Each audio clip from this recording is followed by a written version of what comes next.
Rashonda Thornton, the host of the Dietitian Against Diets podcast show. Thanks to the local farmers and wonderful supporters such as Undeniably Dairy, we are proud to present to you the weekly Wellness Coalition panel series. This is a 10-part series where myself and a rotating cast of experts will discuss meaningful topics, focusing on what means the most to you during this COVID crisis. So that means every Thursday, I'll have panel guests that will bring great insights, perspectives, truths, and possible solutions. So again, thanks to Undeniably Dairy and the local farmers, this is able to be aired to you every Thursday morning at 11 a.m. on my Facebook page at Rashonda of Better Vessel. You can also see it on my YouTube channel and all other podcast stations and podcast platforms. So enjoy the show. And please reach out if you have any questions or have any topics that may be of interest to you. Okay, so we are at week number 4 of our weekly Wellness Coalition panel. And this topic today, we'll be focusing on the effects of our essential workers, particularly the ones on the front line during these COVID moments right now. So let me begin just by introducing each of my guests. I have here with me Maddie Earnest. She has a very unique story. She has been in the agricultural and local farm movement industry for over 13 years. She is actually the owner of a local grocery store here in St. Louis called Local Harvest Grocery. And she also spends a lot of her time working with St. Louis Science Center in their grow gallery. So she manages that as well. So she has a lot of different hats. I also have with me Srgt. Christy Allen. Now she's a 17-year veteran for the St. Louis Metropolitan Police Department, where she's currently holding a rank as a sergeant and also works as the department recruiter. And last but not least, I have with me Erica Saguto. She is a licensed medic and has been a paramedic for over 8 years, land and flight. Right now, she currently serves as the liaison officer in an incident command center here in St. Louis at the SSMM DePaul hospital site. So we have a lot of different moving pieces here, but each person on the panel represents someone that's on the front line that is putting their time and their work into serving the community while juggling with the different vulnerabilities that come with the COVID-19 crisis. So first of all, I want to say thank you, all you ladies, for your service, and thank you for being here on the show today. Yeah, thanks for having us. Yes, thank you. You're quite welcome. You're quite welcome. I see a cute puppy down there, Christy. I know, I keep seeing him too. She wouldn't let me be alone. There you go. We'll bring her on the show. So Christy, actually, I'm going to start with you.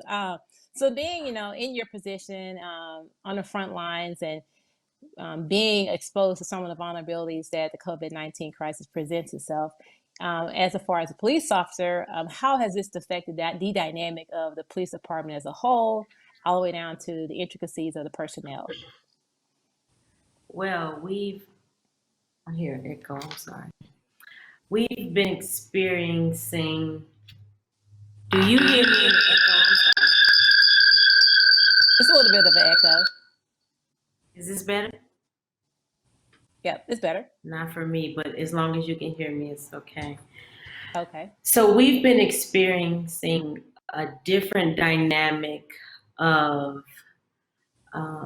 work altogether. So, of course, we're used to dealing with things outside in the community that we can't forecast, but now we're actually dealing with things internally as well. And that's causing a lot of challenges for us and a lot of adjustments that none of us are used to. And it's just taking a lot of time and effort to readjust to this new normal. And it looks like this is absolutely going to be a new normal for us. So we don't foresee anything going back to normal. So we've, of course, had to implement a lot of protocols with our buildings. So a lot of the officers are no longer working together. So typically we work in separate, this makes sense, patrol stations. So we have patrol stations set up all over the city. Of course, we have headquarters as well, which is where I work. But those patrol areas have been separate So typically we have South 1 and 2, Central Patrol is 3 and 4, North Patrol is 5 and 6. None of them get to work in the same building anymore, even though Everything's they separate. patrol the same general areas. They've been separate. So we have some who are housed in the Union Station, some are housed at the South City Y, which is very different because those are not police. They're not set up for police functions. Yeah. As well as headquarters. And so some of the things that we've implemented in headquarters, which is where my office is, when you come into the building, first of all, there is no outside patrons allowed to come in. So some of the functions that we have in headquarters would be, this is where you come to get a record check. Citizens, if you have an accident, you want to come and get a report. If you're trying to apply for a job and they need a background check, this is where you would come. We're not allowed to have them come into headquarters right now. All of those things are being processed via mail. And the staff, when you come in, of course, you would have to have your temperature taken upon entry before you can go anywhere else throughout the building. You must wear a mask, you must wear gloves, you must have your hand sanitizer. So these are things that are totally different. We've never had to really pay attention to things like this. Of course, when you encounter a prisoner and you suspect that they may be ill or dealing with some things where you need to probably disinfect afterwards, you would do that. But now you're forced to pay a certain level of attention to it prior to dealing with them, during the encounter, and of course after. So it just makes our job so much more strenuous. And I know, like, just the threat of being exposed in those under those conditions, you know, at some point there are levels of what's priority, you know, and when you're dealing with, let's say, someone that's committed a crime and having to, you know, make sure that they're retained, juggling with that and being exposed, I'm sure that's just something that probably travels through your mind as a police officer. You know, you're always kind of taking a chance every single time. Oh, absolutely. And so, of course, you're dealing with some people who are asymptomatic and they have no idea that they may even have COVID-19 or that they may have been exposed to anyone prior to their encounter to you. So I just want to say to the listeners that as first responders, whether it be EMS, fire, police officers, we take an oath to do a job that is very dynamic. We don't know what's coming our way. And so when we encounter people, we have a certain level of responsibility to still serve, but we also want to protect ourselves because a lot of us go home to family members. So we have children or maybe elderly parents that we take care of. And if you know that you may have been exposed or that there's even the slightest possibility, if you could just be honest and open about that, it would really serve us all better, because we don't know just by looking at you, and we still have to deal with you in a certain capacity. So I think that in all fairness, if you feel like you've been exposed, then please just let us know. We've had hundreds of police officers quarantined because of these circumstances. And if you've been looking at the news at all or reading the papers, we've also had about a dozen police officers who have tested positive for COVID, and several of them were not doing very well. We've had 2 that have been released recently off the ventilators, and so they are coming back around gratefully, but we've also had some to pass away. Wow. Wow. Well, I mean, there you go. I mean, that's right there. Just gives us total insight on what's going on in the police department. I'm sure other areas as well are dealing with their own unique problems. So considering being hit hard and being highly affected, hospitals is one hub, and people are coming to the hospital because they're sick. And these are places where their vulnerability just lives there. Considering this is, I would consider a volatile event, just out of control in a way that there's no way to, work around. You have to just go with it. How, your perspective, Erica, has hospital and the system have been able to just adjust to keeping their personnel safe as well as addressing their emergency needs? So I would say there's been a few different we have done. I think we it first and foremost, being where we are within the United States, that we had a little bit of a heads up to somewhat prepare for this, as far as our surrounding states and departments that fire, police, EMS, that we all still are working together, although we may be in different areas. So we kind of were able to get in contact with them, and get some information ahead of time to kind of start setting things up, because we kind of saw a little bit of this coming. So that was first. Second, I would say all of our systems set up their incident command, and they set them up with the county EOC, which is the Emergency Operations Center, and they work very closely with all of our first responders and hospitals, and that includes law enforcement, fire and EMS as well. And so our incident commands were set up almost instantaneously, and we knew that this was going to be an ongoing fluid situation, and that any minute of any day could bring something different. So, I think that we have been fortunate enough that we have had some very, very educated people and experienced first responders that have been able to, put their 2 cents on how we're going to handle certain things.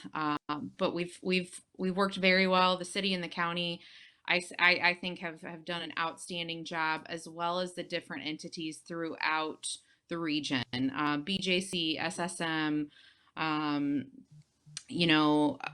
we've all, Mercy as well, we've all worked together hand in hand, and that's kind of one of those things that you don't see happening very often. So it's been good to see everybody come together and take steps together. Yeah. Coming together, I think that's something that's become a common thread.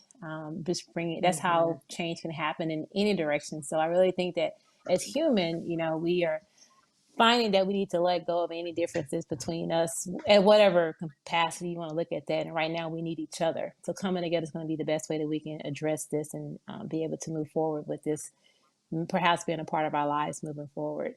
So it's good to hear all the inner workings of that. I know some people may not consider, when they think frontline, they think only emergency services, only first responders. But, what about those industries that has to keep serving the public? And a grocery store is one of them. And that's why I brought Maddie here, because she's on that side at making sure that our population is still getting fed.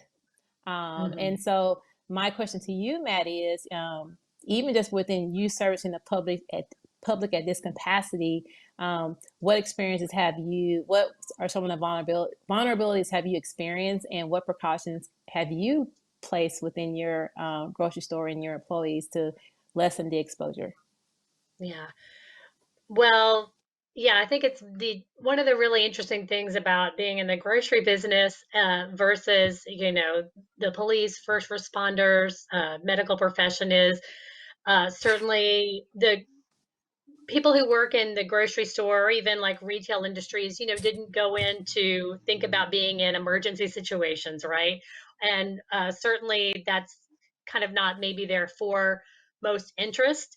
So it's a really different situation, because these workers and owners and everyone who's involved in that industry has kind of been thrust into that position of putting themselves in a place where they would be at risk, different than the other two panelists we have here today who chose that. They knew when they went into their professions, then they chose that they knew there'd be some risk there, which thank you for doing that, by the way.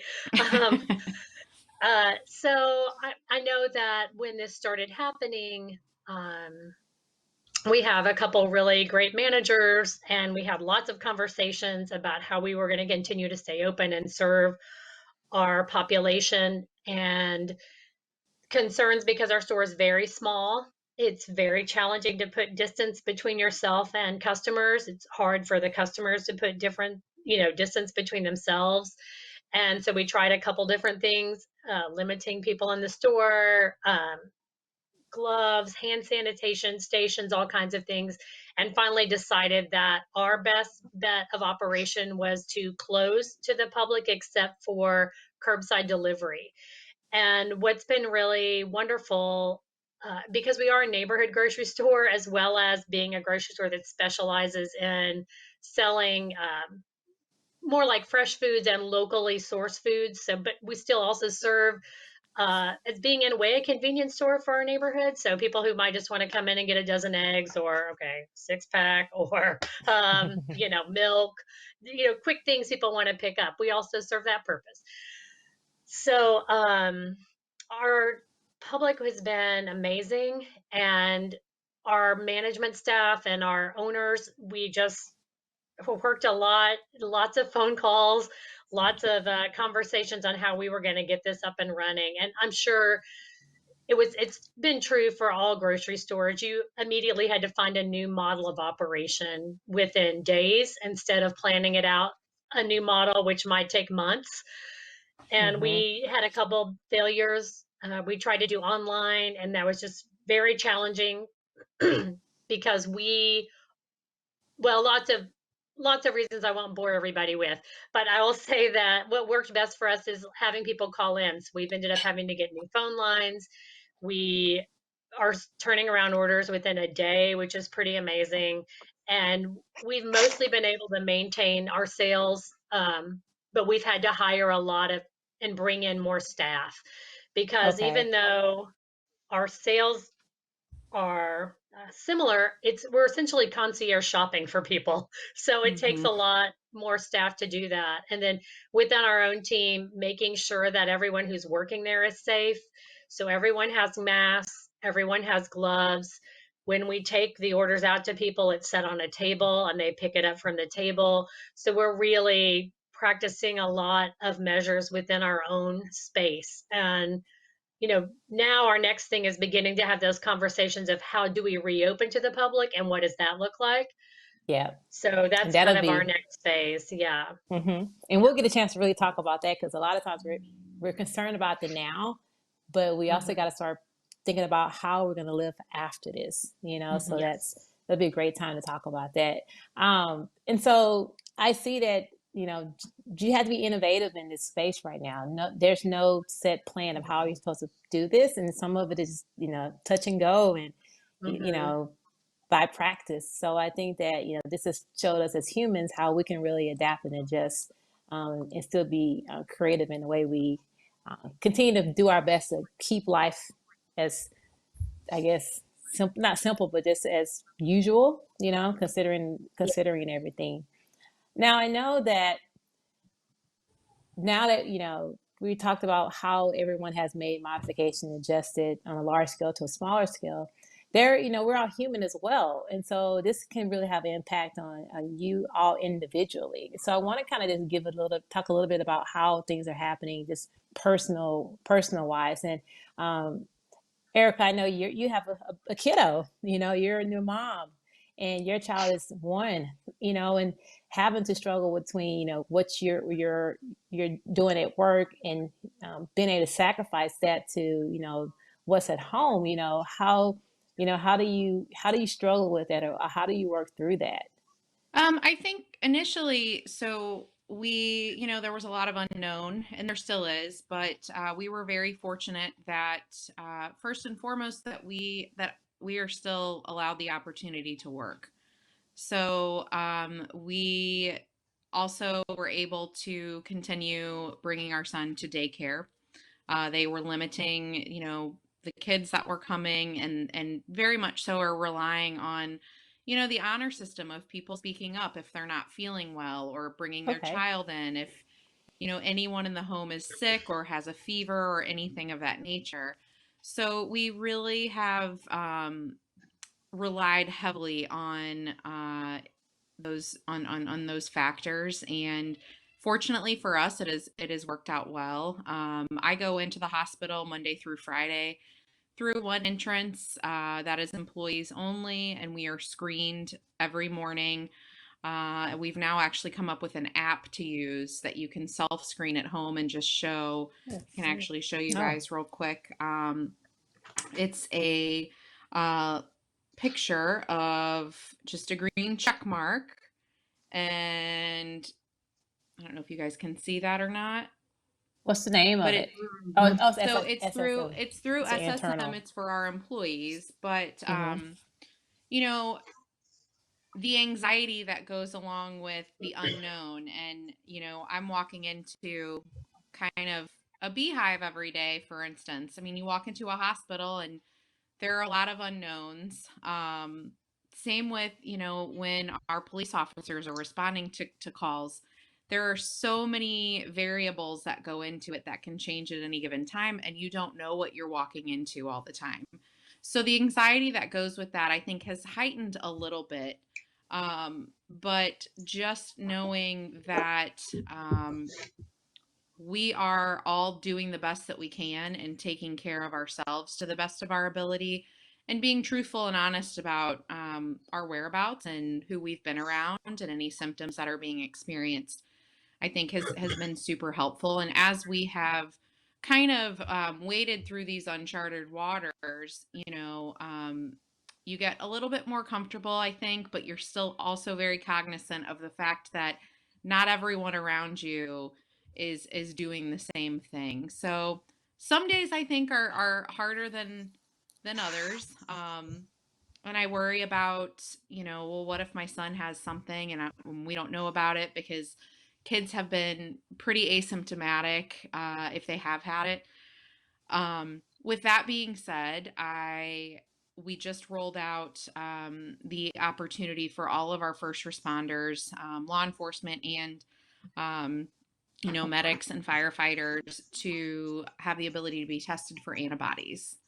Okay. So that's kind of another. I think Good. we've done a good job of taking care of our own, for lack of better verbiage, and making sure that we are really just allowing the resources to kind of flow in that we're kind of restricted to before, or restricted from, I should say. And that's been another, I think, additional help with all of this. So and then just making sure that you're talking, and you got to keep up as much norm as you can and keep those conversations rolling with people. As we say, check on your people. So Yep. Okay. Well, again, everyone and most likely that are in this line of work, they have families, and so the fact that they have to already start being proactive in how they're going to protect the workers who serve and also protecting their families, I think that's good to see that technology is just being able to be used in more positive ways than none. yeah. So thanks for sharing that. Now, I had my last panel discussion was situated around food service distribution, and one thing about, and I'm using this as a segue because Maddie, this made me think about you. They really have been hit hard because they are the gap between the farmers and the restaurants, schools, grocery stores that they serve. And so you've been in the midst of that circle. How is that affecting you business wise in regards to just the big hole that's kind of been established with the food distribution, not only from larger food distribution companies, but even like the local companies and local farms. I know you work closely with local farms here in St. Louis. How has that just affected you business wise? I would say that it's actually, in some ways, what's been great about having to focus on local foods is we've really been able to keep that contact with our local farmers. And for those farmers who sell to a lot of the restaurants who've had to close, we've been able to pick up some of that slack for them. So Okay. that really helps because people have been still shopping. They still need food, especially if they don't have the restaurant capability as much anymore. So I would say, to me, that was the other reason I really wanted us to figure out a way to stay in business, because that's a big part of our mission, is to support local farmers. And so by staying open, we're able to do that. The second thing is because of the types of products we sell, and a lot of them might be more like organic or natural. I hate to use the word natural because it means like a bazillion things, but for this purpose, I'll say natural products. Some of those that we get from a national distributor, it has been a challenge. And there have been times because we're small, they have canceled our order at the last minute, and there haven't been enough trucks. They didn't have enough drivers because all their retail business was so kicked up, especially at the beginning, and they would prioritize larger stores over us. So maybe the Whole Foods or, for example, might get the order and we would get kicked off the truck. So we had that happen a couple times, which was frustrating. And I know that they were doing the best they could because everyone was, again, trying to figure out how to handle it and how to service things. And it's gotten better as this has gone on, but that certainly was a problem in the beginning. And, I know you're not getting into this topic. There's certainly lots of other topics around food distribution that have been in the news, especially with larger farmers who have what are called confined animal feeding operations, and some of the systems we have in place in our country that have made that a real challenge for those operations to continue because of illness at food processing plants and meat packing plants, and especially. So I think we have more challenges to come with this, but I also hope that the way we've been hit will help us address some of these issues in our food system, so that when this comes around again, in whatever form it comes around, we'll be prepared. Yeah, and people on a consumer level don't realize the impact that's coming ahead of them, and with that, they're not going to know how to handle it. But it's a big ripple effect. Everything, it has created a ripple effect across every industry. Yeah. And again, just like you said, Maddie, just recognizing, how it's going to hit and just be prepared for it. You guys have the ability to put more energy into your local farmers, which kind of keeps your community going. And I think something like this will help people to start getting, acclimated to having their own gardens or making their own foods, because, you can't depend, right now it just shows that we can't depend on those systems right now. It just kind of, I would say, really just shines a light on some of the challenges and how are we going to address that. And certainly, I mean, one of the things I have heard, I don't have data to back it up in this moment, but it's more anecdotal. But yes, garden shops have been selling out of all of their starter plants. Seed companies are kind of running out. People are really getting excited and interested in growing their own food, which is never a bad thing. I will always welcome that. So I'm glad people are doing that. If nothing else, it shows you how hard it is, and you develop a new appreciation for farmers for sure. It's a challenge. Because it's not easy. Yeah. No, it is it's not easy. Yeah. Christy, I have a question for you. Now, very similar to just dealing with not just yourself, but again, those who you're around. Have you had to just be extra precautious or just eliminate your exposure to perhaps your family members, or just adjust the way that you interact with them due to what you do right now in your job? Oh, absolutely. Because, well, I live alone, but of course, like I have family members, my mother, my father, and they are a little bit up in age and dealing with their own individual health issues. And typically, I do go and I tend to them quite regularly because they're not able to do a lot of things on their own, grocery shop. So I've been having to do Instacart and get their groceries delivered. And, I would go by and see my father, but I would make sure I dropped him off a mask, and I would talk to him just, from the driveway. And in the beginning, I will say it was very challenging for them because they're older. And so they didn't get like, what are you doing? Like, why are you doing all, just come in. And I was like, no, it's not that easy. I've been at work and I've been around 50 people today. And I don't know who those 50 people have been around, although I wear a mask and I take these precautions.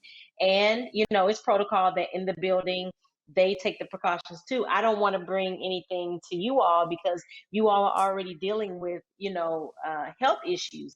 And so it took a little while, but now they understand. And my mother, of course, for Mother's Day, there was no touching, there was no hugging. So, Yeah. she was like, oh, well, can you give me a pound? I was like, okay, I can give you a pound. You're like, But let me I put my do, gloves on, and then Yeah, like a girl yeah. pound. And I just have to make sure that, this is totally different from anything I think any of us have ever experienced in our lifetime. But Mm-hmm. really, for my parents, they're not grasping. Well, initially, they didn't grasp the severity of what's going on and how me being at work every day around, so many different people who I'm really not familiar with.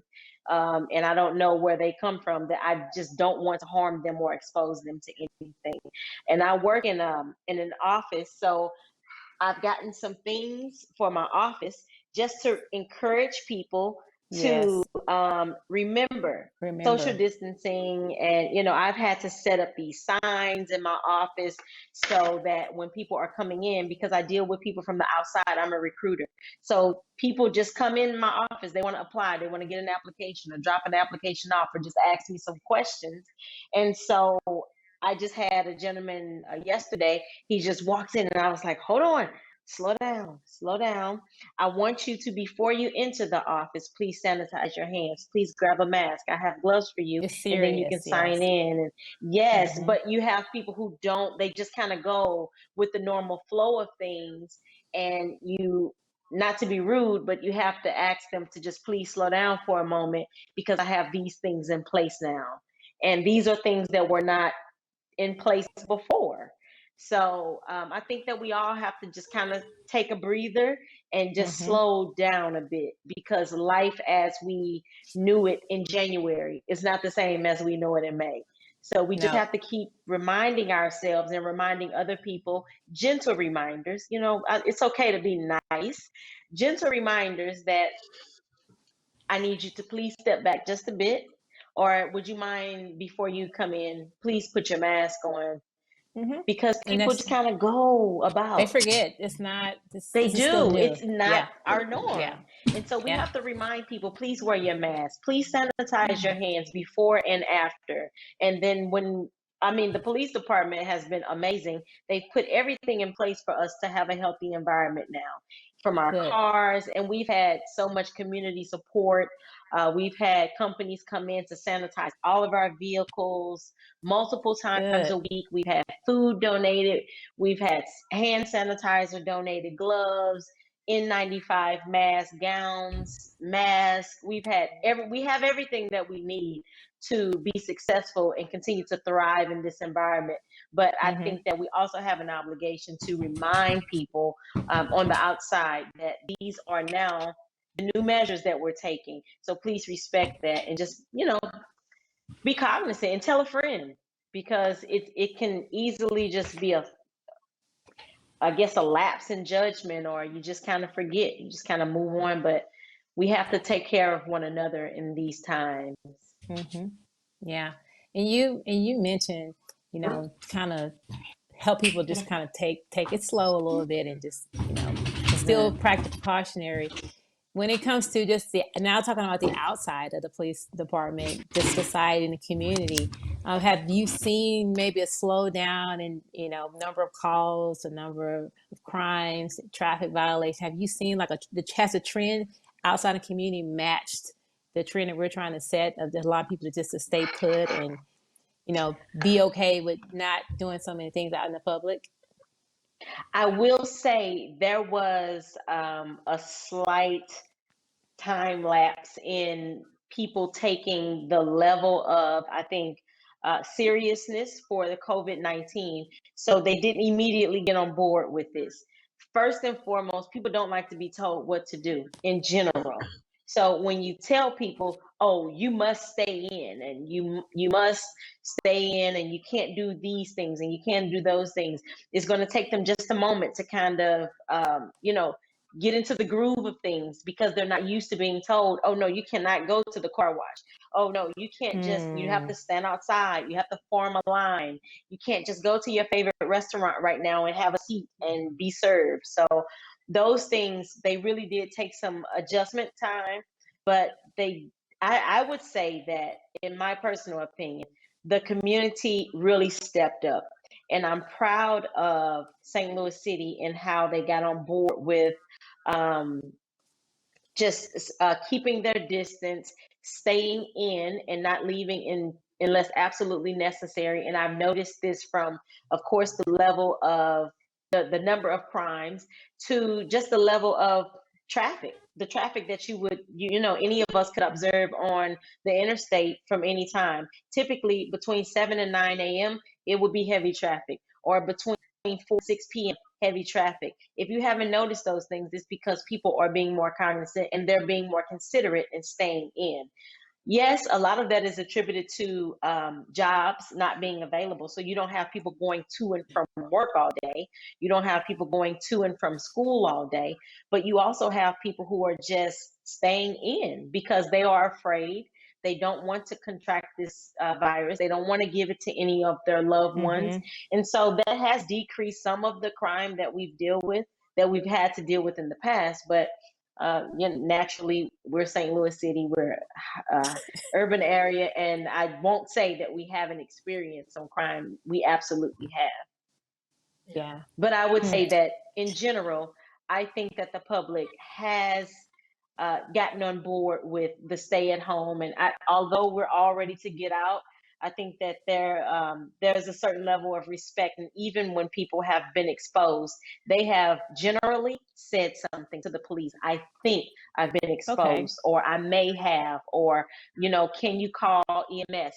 I think I've had trouble breathing, or I've lost my sense of taste, or, so they've really, it's been good. It's been good. I won't complain about the public response at all. It's good to get to hear that side of it. And for you guys, it really experience is. as police officers, like that the city do care, the residents do care. And, we're all finding a way to work together to push past this. So that was a great example.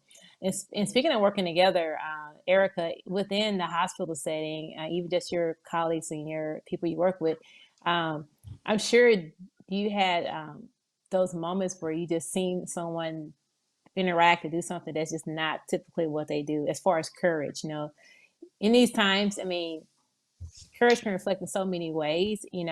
What are some of like the highlights that you've seen that just as human and as people do that has reflected courage in your setting? Well, I have to say, I've been fortunate throughout my career to work with a lot of very courageous people, and I think we get into this field with a lot of unknowns, and you just kind of roll with the punches a lot of days. I will say that throughout this, I've seen courage come from everywhere. And, we do hit on, the first responders and law enforcement and everyone. But as far as, the big picture, I have to say we've all started to realize that it really does encompass a bigger picture. Our grocery stores, our environmental service workers that, before didn't get nearly enough recognition for doing what they do. Our dietary workers in the hospital, gas station attendants. We really are each individually a piece to this big puzzle that we call our world. And so it's been very, reassuring and positive to see some of the things that I've seen. I've seen brand new nurses start their careers out fresh out of nursing school in the beginning of a pandemic. And I've seen nurses that haven't worked in intensive care units for 20 plus years, get retrained to go work on those units. I've seen paramedics and firefighters and police officers give up their paid time off to their coworkers so that they can go be with a loved one who's ill, or if they're ill themselves. I mean, it has come from every end. You know, our hospitals, our first responders, our law enforcement are being very well fed right now, and we joke that we're all going to have the COVID-19 pounds, because I've we heard of have that. been. I'm like, It wow. has been, but we've been very fortunate in that aspect. But you know, I think you know, there's been a lot of times where it's good to walk past somebody and to just get a smile from someone that you typically wouldn't get a smile from. Yeah, I It agree. reminds Yeah. us all to say thank you more regularly, you know, because everybody's guilty of, you know, their moments, and it's been very heartwarming. I think once we, you know, come out on the other end of this, however we will do that, we're going to take away a lot from those moments. And I really do hope that they stick with people. And I'm an optimist. Some days I'm not, but most days I am. And I like to think that you know, this is us move forward. So, and I'd say community based. A lot of work with our communities too that we're in, and you know, we really, not just in St. Louis, but it has opened our eyes again to the disparities that we have throughout our communities. And I've been fortunate enough to work, you know, at DePaul with our North County communities, where they didn't have all the access that they needed to healthcare and to testing, and that's a big problem. And so we worked very diligently with our partners to try and rectify that. And I think that we've made a big difference. But people have really been stepping up to the plate that otherwise may not have. So yeah, yeah. That's great. It's great to see that, and just like you were saying, people are acknowledging each other now. You know, yeah, we all have problems, but we all have it together, as you see in the hashtags. But because of that, we're able to see the human of a person and just take a moment now and just say hello, acknowledge people. yep. So I consider that a silver lining coming out of this. And Maddie, that's actually what I was going to ask you. You know, when it comes to the silver lining, I know you had talked about I was going to ask you about the online, but you kind of already kind of relate to how that's probably not going to work for you. I mean, going into the grocery store is like an experience. People, especially going to yours, it's an experience, and you don't want to it's hard to take that away or replace that with just a distance as far as online. But I do know that you guys have made the changes to, you know, right now you're doing curbside. At some point when things are opening up, you're going to kind of open the doors again. Even though there's been ups and downs and uncertainties, what have you seen? What do you see as a silver lining in the grocery and the food industry coming out of this? You did mention the people starting to grow their own food, which is good. What are some other things Right. that you see that can come out of this crisis that we're dealing with? Well, I mean, kind of a little bit to Erica's point. I think I hate to say this part, but I think the disparities, like again, shining a light on some of the disparities that we have in our society as a whole, and the challenges of that. I don't know. I mean, you want to hope that it'll help us make better policies and better decisions about how to serve our community, how everyone is a valuable member of our community, and how do we make sure everyone has access to food and healthcare and services, education, all of those important things. So I think there have been a lot of things that have come to light around that. And in food, I would say, you know, for us, when we first opened the store, our one of our slogans, and it's still on our Twitter account, it says, you know your food.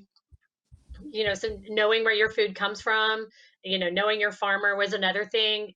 Not that we all, maybe that's not important to everyone, which I totally get. However, through this, it has, I hope, helped people see how important our food system is. We all have to eat. That's on Maslow's hierarchy of needs, right? We have to have food as one of our main things. So understanding how that operates, finding what these holes are in our system, and you know, there's so many. I'm sorry, this isn't really silver lining, is it? Okay. I just think about all of our farm workers, and how much do we realize how much the food we eat comes on the backs of people who are coming to the United States from other countries, and we are relying on this and don't even realize this. And there's a lot of people who work in these food industries because they're the only people who would do these jobs, and they're immigrants or illegal immigrants to our country. And I don't know. I think it's just going to hopefully open people's eyes to this, and that we all need to um, respect people who are doing that and make sure that they are compensated for their work. So I don't know. I don't know if that's very silver, but for our own industry as our own grocery store, I'm excited that people are supporting local farmers. They're still trying to support community businesses, which has been amazing. One day I was working at the store recently and came out, and someone had hung a sign on the tree right outside of our door. And I'm telling you, I almost started crying right there. And I mean, I'm not even working in the store every day at all, but it just was really thoughtful that someone took the time to do that. Thanks for being open. Thanks for serving us. And, Yeah. I also do have moments, and I'm sure you all do too, where I'm so sad because we can't serve people in the way we used to. I know it'll come back, but it could be a long time. And just grateful for the way people, like our customers, have been so thankful and appreciative. And that really helps our employees keep their morale high. It's so good to hear that. Thank you for your service. It's not just a cliche statement people say all the time. So nice. I'm hearing from Christy and for Erica and you, like firsthand, how the community has been the support system for everything that you guys are doing. And I think, to me, now you talk about silver lining, I really feel like, again, everybody's just coming together at any level to help one another right now. And to me, that's what if we can remember this part, what came out of this, and use that and keep that going, I think we can break barriers, make change in so many ways. Yeah. And we're about to close up, but Chris, I just want to give the mic to you at the end.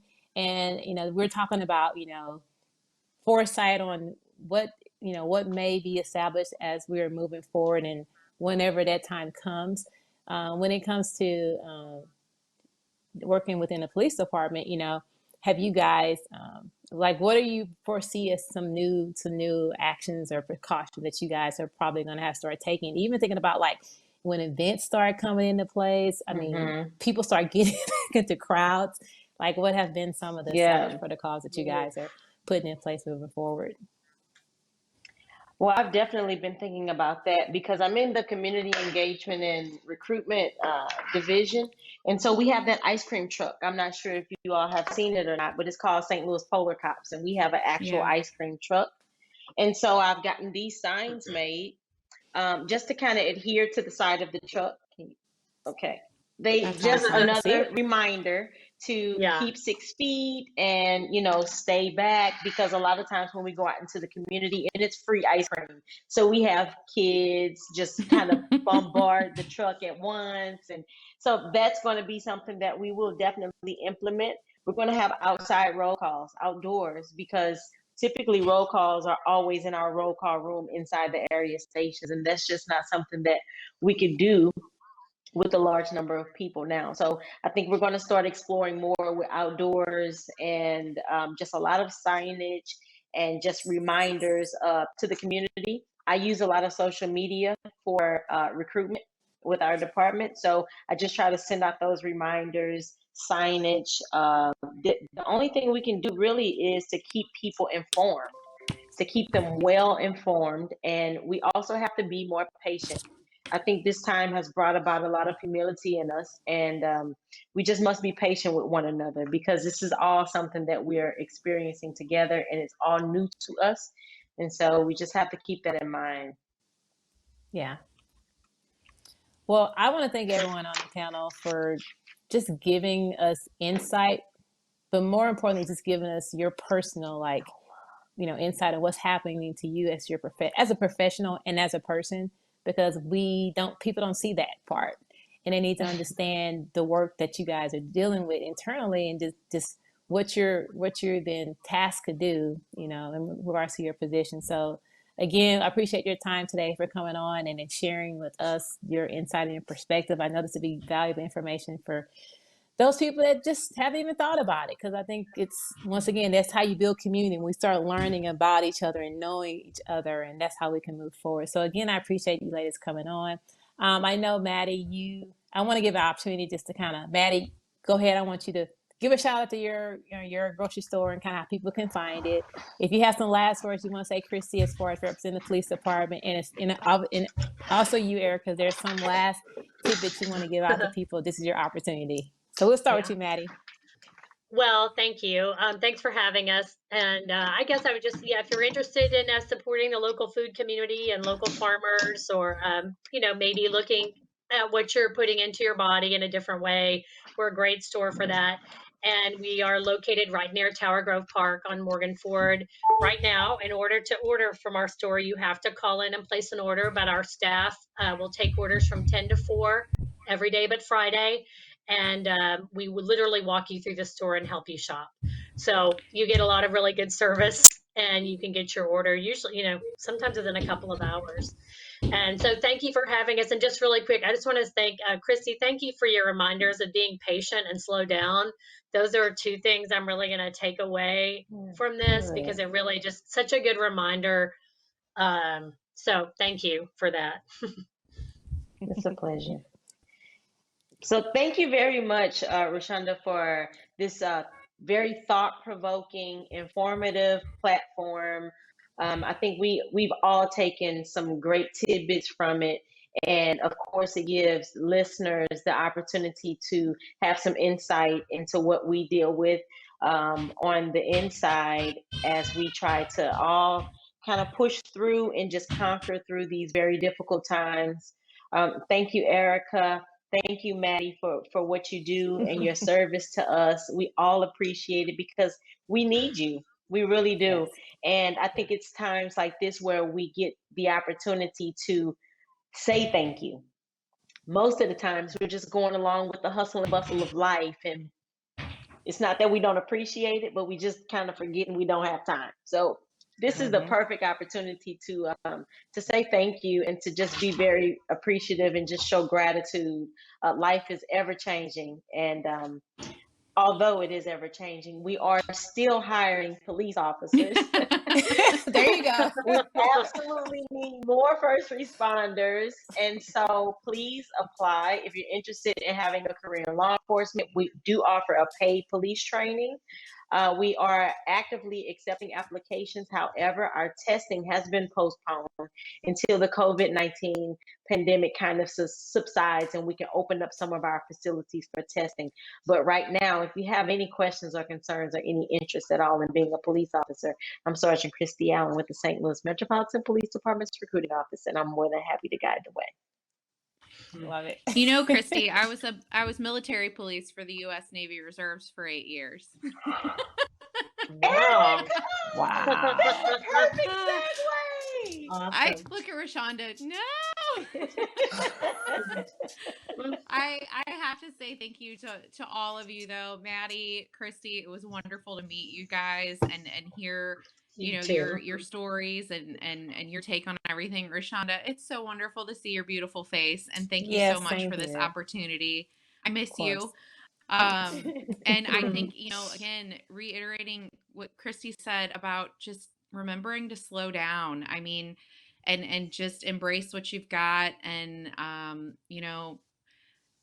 keep your everyone's mental health is of utmost importance, always, but really right now too, and check on the people who are maybe less fortunate, and those who you think, maybe, they're probably fine, I don't need to check on them anyway. You just never know. And again, like what Christy said, life it's too short, it's ever changing. And, we're all in this together. And I think that's a big, takeaway from all of this, is that we are all a piece to this puzzle, and we're going to come out stronger. Yeah, so. Totally agree. Again, ladies, thank you. Like everyone on the panel, I think we can all kind of get behind this last piece. We're all in this together, so let's find a way to stay together once we get out of this, because that's what's making change Yes. happen and continue to happen. Yeah. So thank everyone. Thank you guys for coming on the show. Thank Thank you. you. Thank you. We'll talk soon. So continue to come back for more wellness-related topics. Please join me every Thursday morning at 11 a.m. Central Time, right here in my dining room, to help give you information on all wellness-related topics that mean the most to you during these times. And don't forget to support our students by going to www.genyouthnow.org to learn about their grant funding program in response to the COVID-19 crisis. It's called For School's Sake. So follow them on Facebook and Instagram and see all of the impact they are making by supplying schools with resources and food needed to keep our students safe and fed. So thanks again, and see you soon.